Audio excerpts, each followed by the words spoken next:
tours et des verres à soie. Ensuite,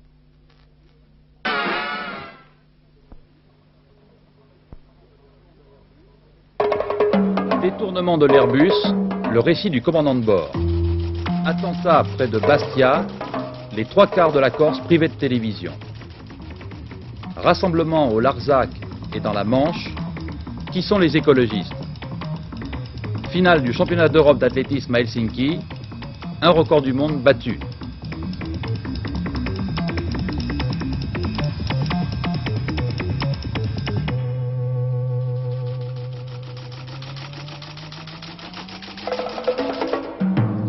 Mesdames et messieurs, bonsoir. Et bravo donc à l'équipage de l'Airbus d'Air France détourné la nuit dernière entre Nice et Le Caire. Un jeune pirate de l'air égyptien menaçait de tout faire sauter avec une boîte remplie, soi-disant de TNT. En fait, c'était une boîte vide. L'équipage n'est pas resté passif. Il a profité d'une escale technique à Brindisi en Italie pour se débarrasser du pirate. Risque calculé, mais risque quand même, avec un heureux dénouement, heureux et rapide. Voici l'auteur du détournement au moment de son arrestation à Brindisi. C'est un jeune Égyptien de 19 ans, étudiant au Caire en psychologie, qui s'est présenté au juge d'instruction italien comme un pacifiste rêvant de rétablir la paix entre l'Égypte et la Libye.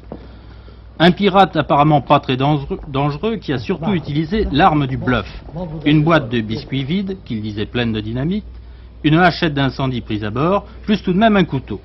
Cela a suffi à impressionner et à faire tourner en rond pendant 6 heures au-dessus de la Méditerranée l'Airbus de la ligne Paris-Le Caire avec 230 passagers à bord. Le pirate de l'air voulait aller en Libye, mais devant le refus des autorités libyennes, l'avion à court de carburant devait finalement se poser à Brindisi. Déjà, à cause de ses propos incohérents tenus pendant le voyage devant les passagers impassibles, plus personne à bord ne le prenait vraiment au sérieux. À Brindisi, les doutes sont devenus certitudes au moment où le jeune étudiant est descendu sur la piste avec le mécanicien de bord pour surveiller le plein de kérosène. Profitant de cette imprudence et d'une seconde d'inattention, le mécanicien n'a eu qu'à remonter la passerelle 4 à 4 et à lui claquer la porte au nez.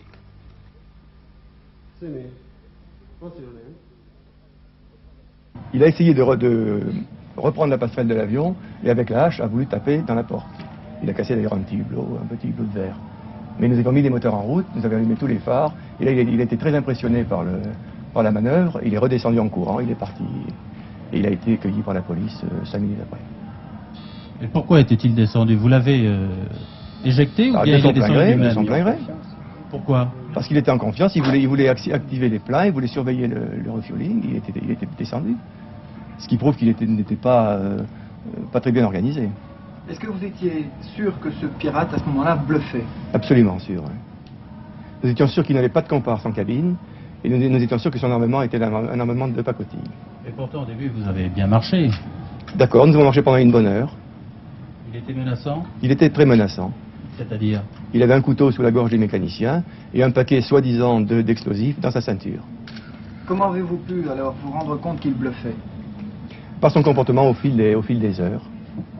C'est-à-dire? C'est-à-dire par la façon dont il ne surveillait absolument pas les communications téléphoniques, radiotéléphoniques. Il ne surveillait pas la navigation. Il n'était pas au courant de toutes les choses que connaissent en général les pirates de l'air. Il ne savait pas se servir de micro, par exemple. À vous quatre, vous ne pouviez pas le maîtriser, c'était impossible. Imaginez-vous un cockpit avec des gens assis en train de piloter, de communiquer, attachés, vous voyez, et un monsieur derrière vous, debout alors que vous êtes assis, et un couteau sous la gorge. Vous allez vous lever et essayer de vous débattre?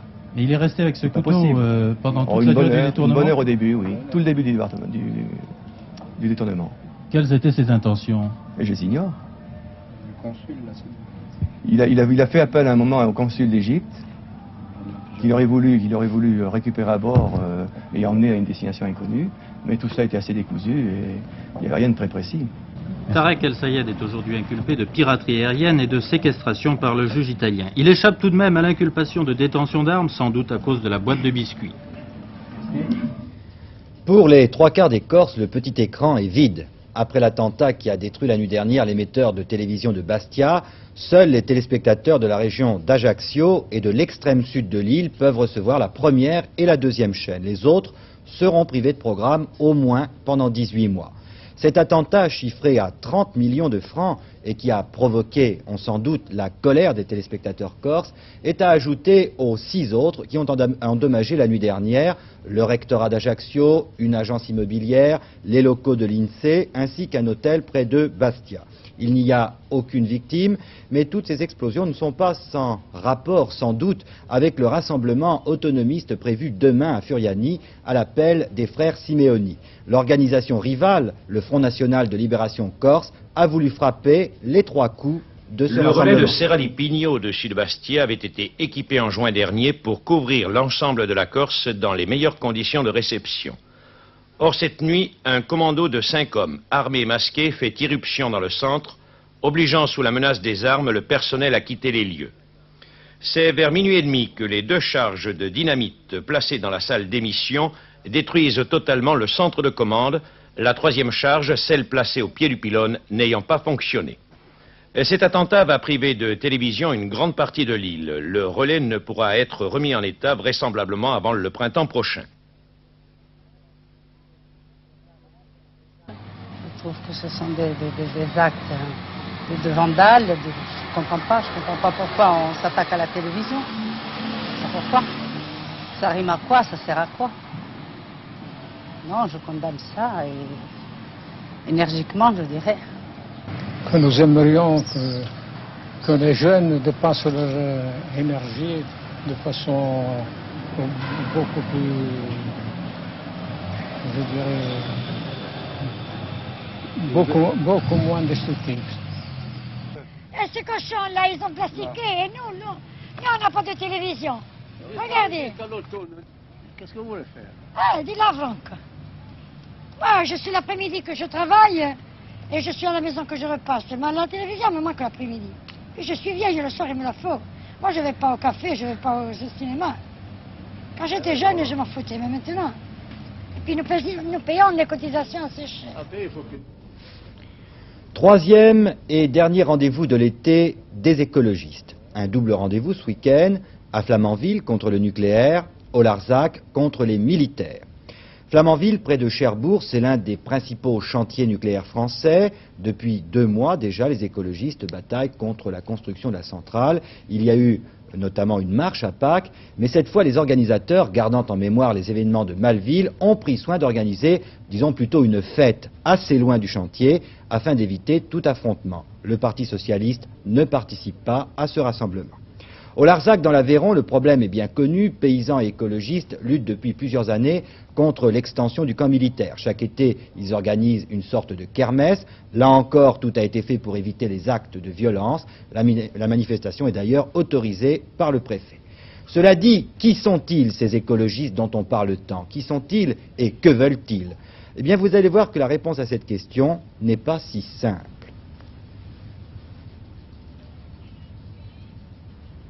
Le film dans un instant. Non, moi je trouve qu'on devrait avoir le drapeau du régiment avec écrit Malville, nos sacs. Ah ouais.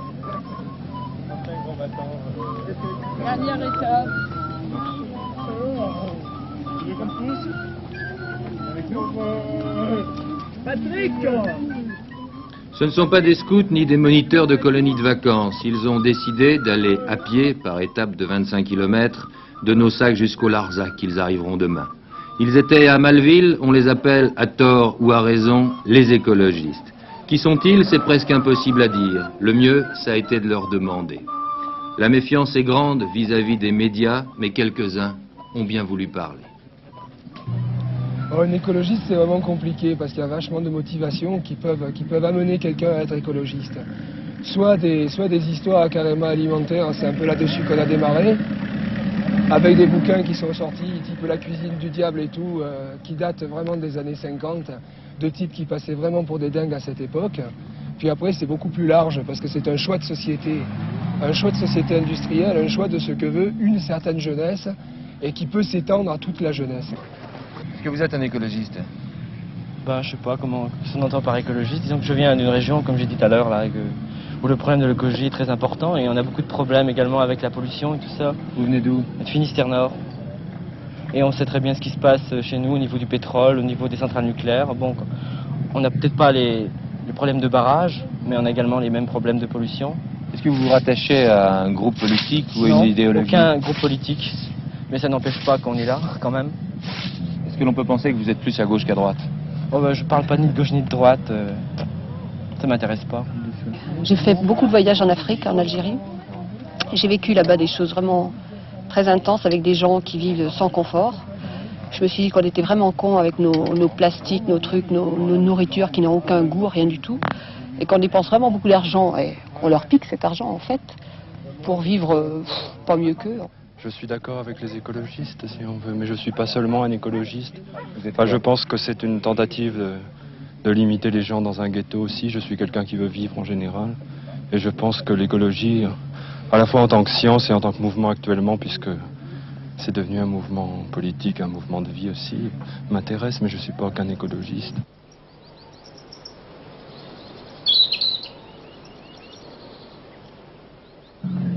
Je veux défendre d'abord l'homme et la nature dans laquelle il vit, que la société est en train de détruire complètement. Parce que moi, Malville, c'est ma première manifestation. Nosac, c'est ma deuxième manifestation. Je ne me considère pas du tout comme un professionnel de la manifestation. Mais le Larzac, ce sera votre troisième manifestation? Oui, ce sera ma troisième manifestation. Alors, est-ce que c'est pas un peu systématique? Non, c'est toujours dans le même but de défendre des gens. Tout le monde ne vient pas pour la même raison, c'est certain. Mais enfin, disons, il y a certains objectifs qui nous sont communs, et avec lesquels on marche ensemble, quoi. Mais où marche-t-il? Qui finance les campagnes? Qui utilise les bonnes volontés? Nous avons posé la question, on répond personne. Les Amis de la Terre sont nés aux États-Unis à la suite du développement du mouvement hippie. Et dans un certain nombre de pays en Europe, en Australie, il y a des sections, des groupes autonomes qui se sont créés avec leurs revendications propres. Et c'est une organisation qui a une grande autonomie. Est-ce que vous ne faites pas le jeu de quelqu'un d'autre? Bon, on est aussi bien contre le Concorde, à cause de tout ce que ça peut représenter, que contre le nucléaire. On est aussi bien pour une croissance beaucoup plus faible que celle qui est faite maintenant, parce que c'est avant tout notre propre intérêt qui nous intéresse. Si ça aide un autre pays, c'est pas notre problème. Notre problème, c'est de vivre mieux et que nos enfants n'aient pas de problème. La grande majorité des écologistes est sincère, cela ne fait pas de doute. Sûr du bien fondé de sa croisade, même si des drames surviennent du fait d'éléments violents, mais il faut de tout pour faire les écologistes, ils ont la conviction que les routes de Malville, de Nosac et du Larzac sont pavées de bonnes intentions. Retour à la Corse avec le rassemblement donc de Furiani, demain, le rassemblement de l'Union du peuple corse, des frères Simeoni, un rassemblement dans un contexte politique bien particulier, notamment depuis les événements d'Aléria. L'Union du peuple corse, le principal parti autonomiste de l'île, fait peau neuve. Il ne s'agit pas et de loin d'un simple changement d'appellation. Les buts seront moins nombreux mais plus précis, la manière plus crédible et plus nuancée. Depuis les morts d'Aléria, le 22 août 1975 et les émeutes de Bastia, 5 jours plus tard, il s'est passé beaucoup de choses. D'abord et surtout, le choc psychologique que ces deux événements ont suscité, et puis aussi la condamnation par la Cour de sûreté de l'État d'Edmond Simeoni, le patron des autonomistes. Libéré depuis plusieurs mois, Edmond Simeoni fera d'ailleurs demain sa première apparition publique depuis Aléria. Un statut d'autonomie interne, voilà dans quel sens tous les efforts vont porter. Le lancement de la carte d'identité corse devrait d'autre part permettre aux insulaires de se compter et de démontrer leur peau. Le rassemblement de demain revêtira donc une importance particulière, d'autant qu'après les attentats et la violence de ces derniers jours, le fossé se creuse davantage entre indépendantistes qui refusent tout dialogue et concession et autonomistes qui reconnaissent pour une large part le pouvoir central. Celle du régime issu de 1958 ont induit les autres violences, étant bien entendu que nous ne mettons pas en cause le patriotisme de ceux qui ont choisi la clandestinité, même si nous contestons l'objectif qu'ils s'assignent, c'est-à-dire la création d'un État corse indépendant, et les méthodes qu'ils utilisent qui, à notre sens, sont inefficaces et dangereuses. Quand vous parlez de statut d'autonomie interne, qu'est-ce que cela signifie? C'est une définition extrêmement claire que les Anglais ont appelée self-government et qui permet la maîtrise par le peuple corse de son destin dans son pays, à l'exclusion des affaires étrangères et de la défense nationale qui reste de la compétence exclusive du pouvoir central, ce qui montre immédiatement qu'il y a entre notre démarche et celle des indépendantistes un abîme inconciliable. C'est à Furiani, plus célèbre pour son football, que se tiendra le rassemblement de l'Union du peuple corse. 2 chapiteaux pouvant contenir 12 000 personnes ont été dressés. Après l'invalidation des élections municipales de Bastia, le climat politique reste difficile. Max, le frère d'Edmond Simeoni, est toujours dans le maquis et reste introuvable. Cela fera 1 an le 22 août, à moins que demain, comme le prétend la rumeur, il fasse lui aussi sa rentrée publique. À l'étranger, l'Afrique. L'Afrique en crise, avec notamment le conflit entre la Somalie et l'Éthiopie. Somalie et Éthiopie qui se disputent, vous le savez, un morceau de territoire éthiopien. Depuis quelques jours, les troupes d'Addis Abeba sont en difficulté. L'Italie offre ses bons offices, mais on ne voit pas très bien comment une solution pourrait être trouvée par la négociation.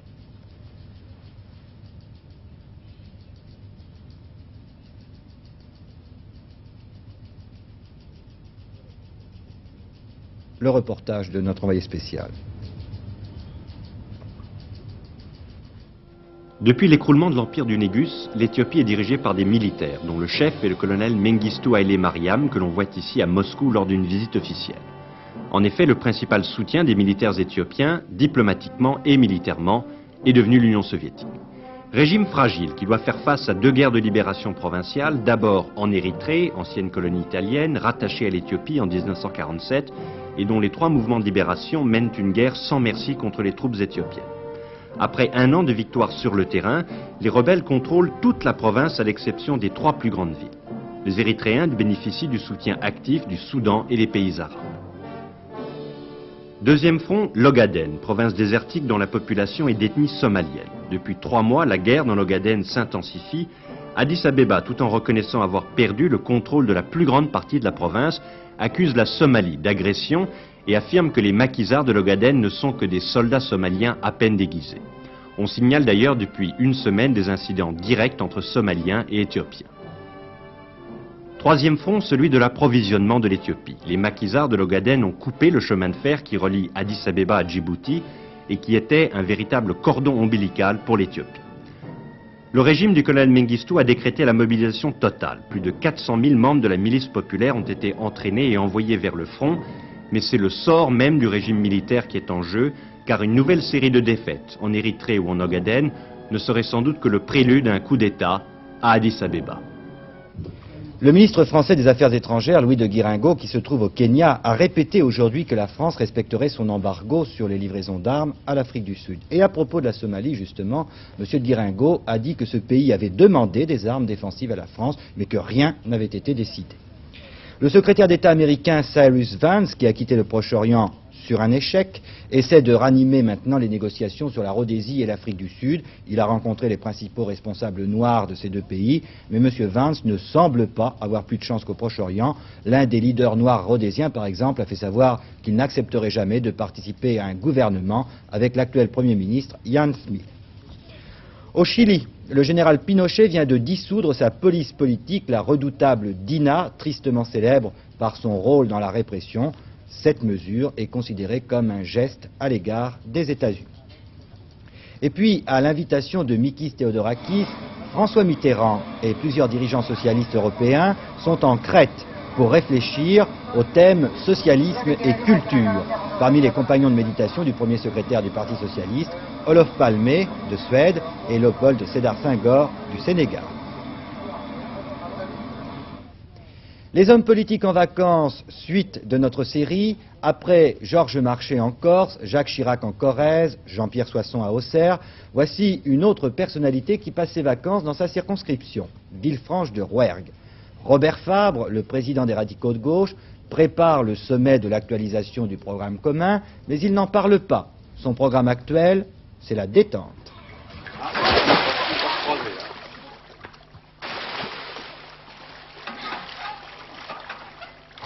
Aujourd'hui, je n'ai plus de loisirs, je n'ai plus l'occasion de faire de sport, ou si peu. Mais en réalité, pour moi, le sport quotidien, c'est la politique. Voilà, c'est bon. Et c'est vrai, quand il est chez lui à Villefranche de Rouergue, la politique devient un sport pour Robert Fabre. Même lorsqu'il s'agit de donner, avec plus ou moins de bonheur, le coup d'envoi d'un concours de pétanque. Trop fort, c'est pas mal, c'est trop de force. Il a trop mangé. Ça représente quoi, ça? C'est un compliment. Le week-end à 10h, un moment sacré pour l'élu. Sous les arcades du marché de Villefranche, c'est la tournée des commerçants et de leurs problèmes. Il vous faudrait vivre à deux avec 100 000 anciens francs par trimestre. Voilà. Même encore, ça manque de... Vous voyez, ça, il y a encore des gens qui imaginent que ça n'existe pas. Ah, si. Robert Fabre n'embrasse pas les enfants. Il serre les mains, il discute, mais à chaque festivité, le leader des radicaux de gauche trouve toujours l'occasion de vanter les mérites de son Rouergue natal. Nous allons manger une grillade d'agneau. Que personne ne m'en veuille si je ne dis pas méchoui, c'est pareil, mais c'est plus rouergant. Oui, en général. La vie publique locale ne fait pas oublier à M. Fabre son commerce, sa pharmacie. Pendant les vacances, loin des discussions politiques de Paris et de l'ambiance des meetings de province, on le retrouve souvent derrière son comptoir à servir le client, histoire de rappeler qu'il est fils et petit-fils de pharmacien et qu'il n'a pas perdu la main, histoire aussi de reprendre contact avec ses électeurs. Seulement, en dehors de tout cela, Robert Fabre trouve parfois le temps de s'adonner à un violon d'Ingres, son hobby secret. En réalité, vous savez, autrefois, je peignais, je m'amusais même à caricaturer. Mais ça demande d'abord du temps, et puis ensuite, une technique que je n'ai jamais pu maîtriser totalement. Je peins parce que ça m'amuse, sans aucune prétention. Je voudrais savoir pour vous ce que représente la peinture. Une évasion. Pendant qu'on fait ça, d'abord on est en général dans un cadre agréable. Dans notre Rouergue, il y a beaucoup de sites agréables. Et puis je ne pense plus à rien, ni à la politique, ni à nos soucis. Parce que le reste du temps, ils m'absorbent assez. Si notre pays est beau, il a aussi ses problèmes. Le fait est qu'à Villefranche et dans la région, Robert Fabre veut montrer qu'il est toujours là, et bien là, et toujours disponible. Et qu'en retrouvant le Rouergue, il retrouve une atmosphère de vacances, à défaut d'un repos réel. Les voleurs de bijoux de la cathédrale d'Oviedo en Espagne sont réfugiés en France. Ils ont téléphoné à la Guardia Civile de la ville pour faire savoir qu'ils étaient prêts à négocier la restitution des joyaux. C'est l'évêque d'Oviedo qui l'a indiqué ce soir. Sport, Niki Lauda a été le plus rapide aux essais du Grand. Athlétisme, Coupe d'Europe à Helsinki. À la fin de la première journée, l'Allemagne de l'Est est en tête devant l'Allemagne de l'Ouest. La France est en 6e position. Cette première journée a été marquée par plusieurs records, dont un du monde.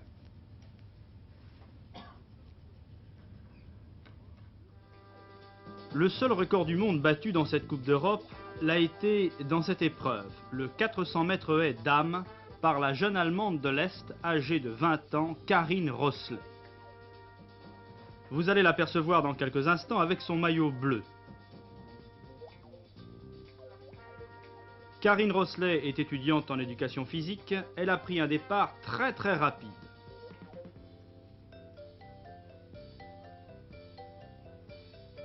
On attendait Storozeva, la soviétique va s'incliner de façon indiscutable devant Karin Rosler.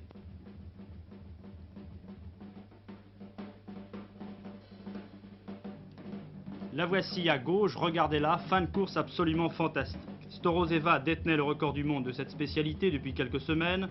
Rosler bat ce record ici même en 55 secondes, 63 centièmes. Record du monde battu de 11 centièmes de seconde. Storozeva deuxième, 56,84. Troisième la polonaise Kasperzik. Chez les hommes comme chez les femmes, la RDA frappe d'entrée dans cette Coupe d'Europe. Chez les hommes, elle est en tête avec 6 points d'avance sur la RFA et chez les féminines avec 9 points d'avance. Sur les 10 épreuves au programme, la RDA en gagne 6. 100 mètres féminines. Suivez bien au couloir numéro 1. Là-bas, l'Allemande de l'Est Marlies Holzner, 19 ans, championne de son pays et nouvelle recordwoman du monde. Son départ a été remarquable. Elle bat finalement ici l'Anglaise Lana Mann et la Polonaise Irena Zewinska. 100 mètres masculins à suivre Eugen Rey, RDA. Il impose sa puissance d'entrée à Menea. Menea bien parti, mais qui faiblit dans les 30 derniers mètres, mais qui va tout de même résister au bon retour de Borzov. Le Français Sainte-Rose termine en 5e position.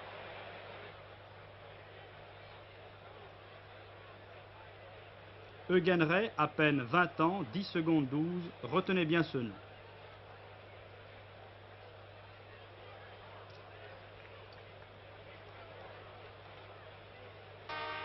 Une médaille d'or pour la France à l'issue de cette première journée au saut en longueur avec Jacques Rousseau, 8,05 m devant le soviétique Podluzny, 7,94 m, après avoir mordu de peu à 8,20 m. Jacques Rousseau constituait le seul espoir français avec Marajo au 800 et l'Amitié au triple saut.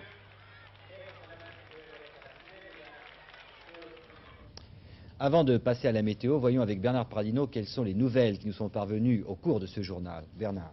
Une bonne nouvelle, c'est la libération de Paul Délifer. Paul Délifer est le directeur du bureau de l'agence France-Presse à Beyrouth. Il a été libéré cet après-midi. Il avait été arrêté il y a 6 jours déjà par l'armée syrienne. Arrêté, détenu et puis interrogé sur certaines informations publiées par son bureau de l'AFP de Beyrouth. Paul Délifer a expliqué simplement en rentrant chez lui qu'il n'avait pas du tout été maltraité au cours de sa détention. Voilà, le temps continue à faire grise mine, des nuages et quelques pluies dans la partie nord de la France, jusqu'à l'Alsace et au Jura, des nuages et un peu moins de pluie de la Bretagne à la Vendée et aux Charentes, et puis entre ces deux zones, eh bien, il fera beau, vous le voyez, le soleil brillera. Je pense que vous passerez cette soirée sur Antenne 2 devant votre poste, je ne vous dirai pas ce qu'il y a dans le programme, on vous en parlera dans un instant. Non, je vous dirai plutôt ce que les Chinois vont voir sur leurs petits écrans dans quelques jours. C'est une émission qui vous rappellera quelque chose. Elle s'intitule « Les mésaventures du corbeau et du renard » et elle est signée d'un certain La Fontaine qui disait qu'il se servait d'animaux pour instruire les hommes. Les successeurs de Mao retiendront-ils la morale de la fable? Ça, on ne le dit pas. Merci d'avoir suivi ce journal. Avec toute l'équipe d'Antenne 2, je vous souhaite une excellente soirée.